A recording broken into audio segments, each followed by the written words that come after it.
Bonjour à toutes et à tous, bienvenue sur la toute première vidéo de cette chaîne YouTube. Et aujourd'hui, dans cette toute première vidéo, nous allons parler des oiseaux, comme dans toutes les prochaines vidéos. Mais dans cette vidéo, laissez-moi mettre les projecteurs sur un oiseau bien particulier, un oiseau que j'aime beaucoup. Les plus connaisseurs d'entre vous l'auront déjà reconnu rien qu'au plan de coupe, mais aujourd'hui, on parle du calao rhinocéros.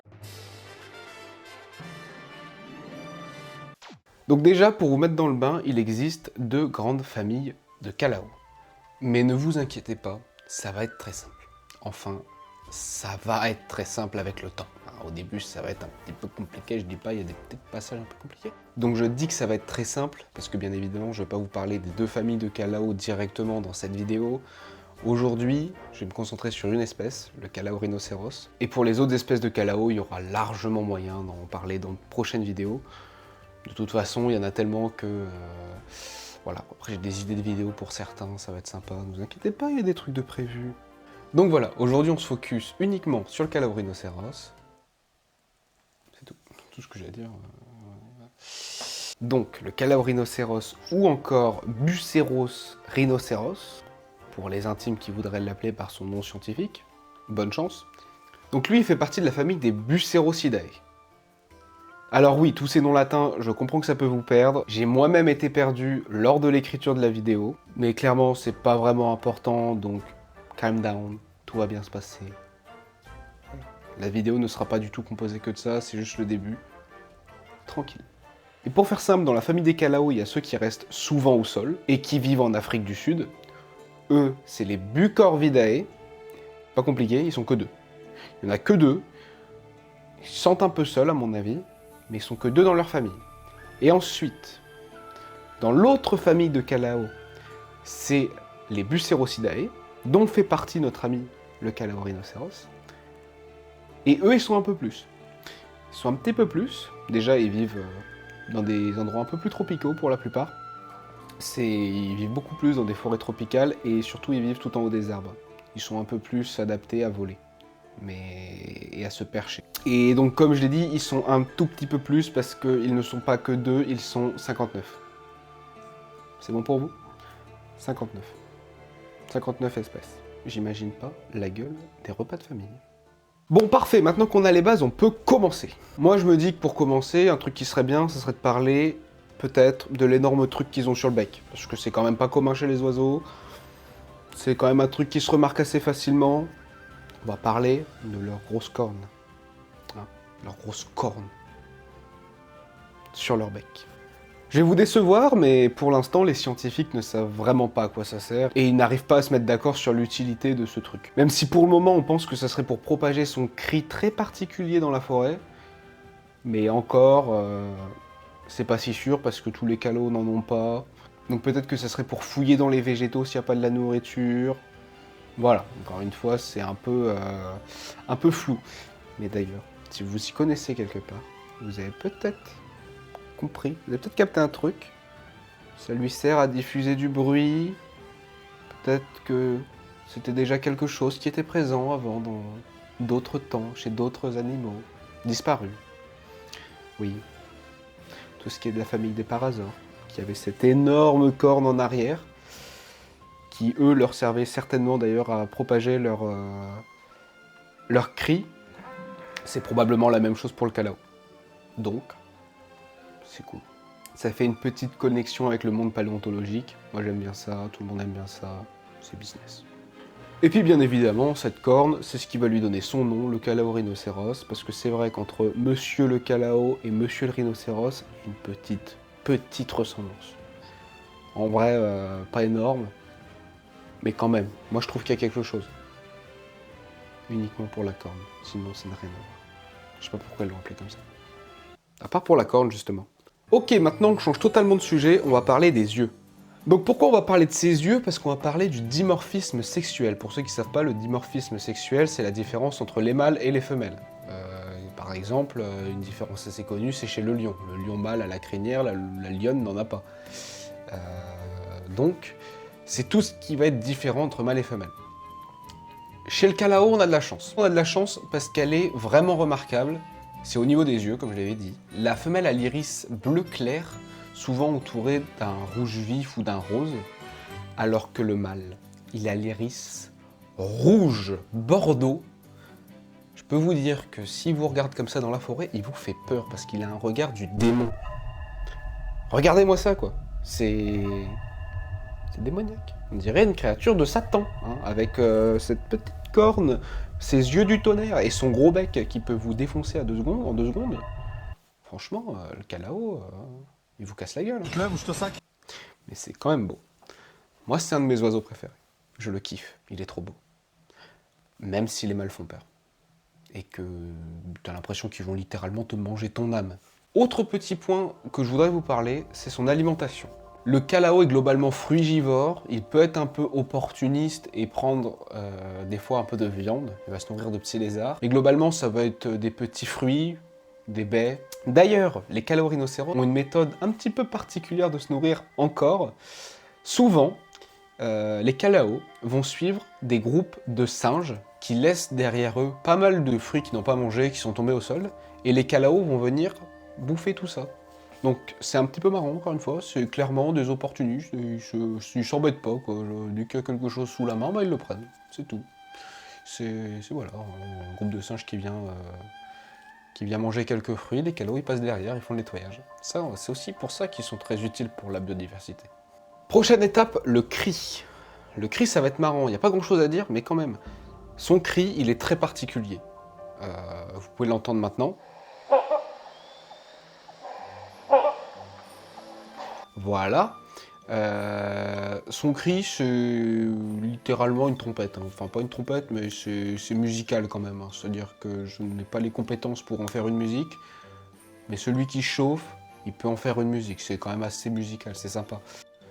Ok, maintenant on va parler de son habitat. L'aire de répartition du Calao-rhinocéros va se répartir sur toute l'aire de la péninsule malaisienne, donc surtout au niveau des forêts primaires, hein, comme je l'ai dit, c'est des oiseaux qui aiment se percher en hauteur, et surtout, pour la reproduction, ils ont besoin de très gros arbres. On va en parler après, parce qu'il y a des trucs sympas dans la reproduction. Donc ce sont des oiseaux qui ont besoin de grands et gros arbres. Du coup, ils vont vivre dans les forêts primaires de Malaisie. Il y a 3 sous-espèces qui existent, le Calao-rhinocéros de Sumatra, le Calao-rhinocéros de Java et le Calao-rhinocéros de Bornéo. C'est vrai qu'on a plus tendance à parler du Calao-rhinocéros de Bornéo, parce qu'avec toutes les problématiques de déforestation, à cause de l'huile de palme notamment, et surtout parce qu'à Bornéo, c'est là où aussi vivent les orang-outans. On entend souvent parler de Bornéo comme quoi c'est un endroit qui est énormément sujet à la déforestation pour l'huile de palme. Donc bien évidemment, l'animal totem pour décrire ça, c'est les orang-outans. Parce que il y a le côté, c'est des primates, l'humain a plus tendance à se référer à un mammifère quand il doit avoir une certaine compassion, quand ça s'écarte un peu du mammifère et qu'on va plus aller sur les oiseaux et encore pire les insectes. Il y a un peu moins de compassion qui est créée pour la population globale. Mais en tout cas, la deuxième tête d'affiche quasiment de la déforestation, c'est soit le Calao ou alors l'éléphant d'Asie, bien évidemment, qui est aussi impacté par ça. Donc, là qu'on est dans la partie un petit peu déprimante, on va continuer. Son statut de conservation, il est classé vulnérable. Donc ça veut dire qu'il est sur la liste rouge de l'UICN. Donc l'UICN, c'est l'Union nationale pour la conservation et la nature. C'est un peu là-dedans que sont rentrés tous les statuts de conservation de toutes les espèces du monde. Toutes les espèces du monde, en fait. Et du coup, vous pouvez vous douter que ça craint pour le Calao, parce que s'il est sur la liste rouge de l'UICN, c'est qu'il n'est pas dans une bonne posture. Donc bien évidemment, vu que le Calao est vulnérable, beaucoup de programmes de maintien de l'espèce sont mis en œuvre. Et ça, c'est vraiment cool. Ça va être la petite note d'espoir dans la période déprimante. Donc comme association de protection des Calao, on peut notamment citer UTAN. Ils ne sont pas uniquement spécialisés dans les Calao, ils vont aller traiter tout ce qui, en général, toutes les espèces qui vivent à Bornéo, donc on parle des orang-outans, des éléphants, et des Calao bien évidemment, et toutes les autres espèces qui sont dans la merde actuellement à Bornéo. Donc bien évidemment, si vous voulez y participer, voilà, je vais mettre le lien de UTAN dans la description, tout sera dans la description. Au niveau des actions, UTAN va créer des nids artificiels pour les calaos, parce que le gros problème des calaos, c'est la reproduction au final, parce que leur technique de reproduction si particulière de emmurer leurs femelles dans le nid, finalement c'est ce qui pose problème, parce que à cause de la déforestation dans la Malaisie, beaucoup de zones où il y avait des très grands arbres qui finalement étaient propices à la reproduction de calaos, ben, beaucoup ont été rasés et beaucoup d'arbres sont actuellement rasés. Donc c'est le gros souci. Donc le gros souci finalement, c'est le fait que les calaos ne peuvent plus se reproduire. Donc Utan va créer des nids artificiels pour que les calaos puissent se reproduire dans des nids qui sont à leur taille. Parce qu'aussi, j'en ai pas parlé, mais un calao rhinocéros, c'est très grand, donc c'est pour ça qu'il faut de grands arbres.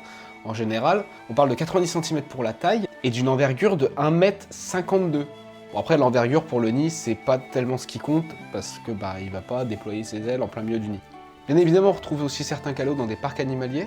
Certains même participent au financement de Utan, le zoo de Beauval en fait partie, pour citer le plus connu. Je sais que le zoo d'Amiens aussi met en avant certaines mesures de protection parrainées des calaos sauvages.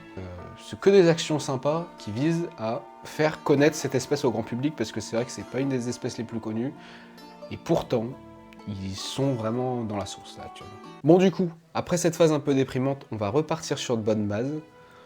On va parler sexe.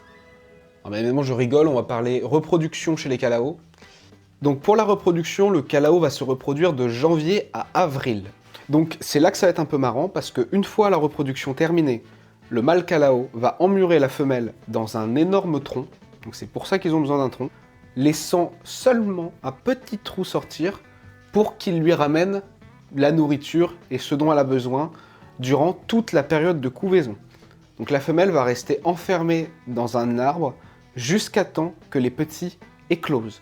Et sachant que la femelle peut pondre entre 1 et 2 œufs qui vont environ éclore au bout de 37 à 42 jours, on peut dire qu'elle passe du temps dans un arbre. C'est un concept. Et en plus de ça, ne va pas seulement rester la période de couvaison, parce qu'elle va aussi attendre que les petits aient toutes leurs plumes pour pouvoir décoller.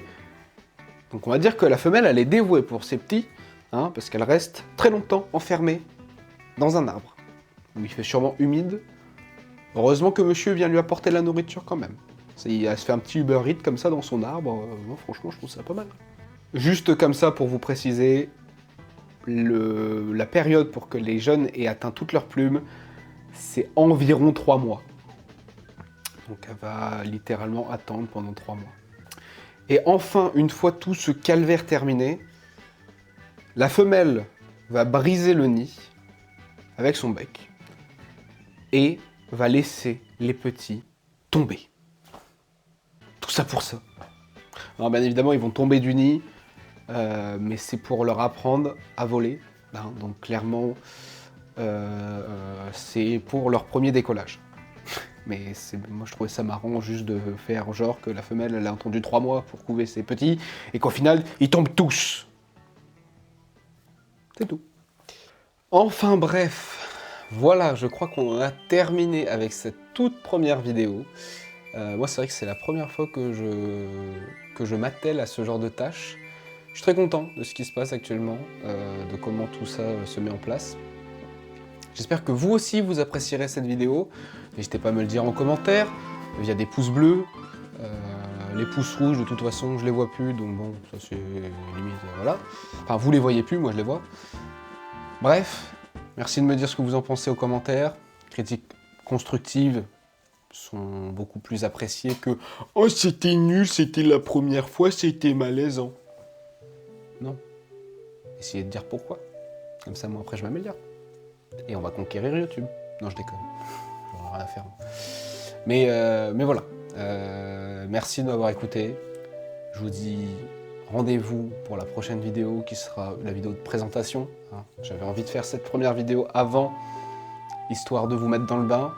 Prochaine vidéo présentation, sûrement assez courte, parce que je vais juste vous parler de mes motivations pour la chaîne, ce qui vous attend, et comment je vois un peu l'aventure YouTube. Bref, merci de m'avoir écouté. À la prochaine. C'était vraiment très cool de faire ça. Des bisous, à bientôt, et portez-vous bien.